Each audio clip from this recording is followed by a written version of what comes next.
исламға кірмей, кәлима айтпай дүниеден өткен адамға қатысты кейде сондай бір жарылқауларды адамдар тілеп жатады. Әсіресе әйгілі адамдар дүниеден өткен кезде комментарийлерді қарайтын болсаң, комментарийлерде кейде мұсылман адамдарда ой, пусть земля будет ему пухом, тағы басқа осындай бір сөздерді айтып жатады. Немесе бағын тіпті қазақшалап жаны жәннатта шалқысын деп.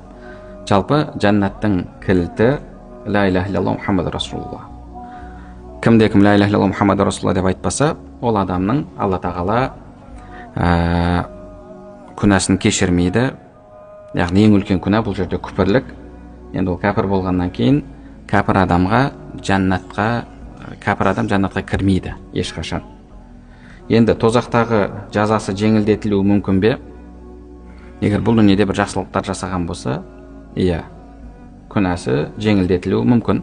Әбу Талиб пайғамбарымызға жанашыр болды, пайғамбарымызға қолдау көрсетті, бірақ кәпір болып өлді. Пайғамбарымыз саллаллаху алейхи вассалам не деді? Алла тағала Әбу Талибке тозақтағы жазаның ең жеңілін береді деді.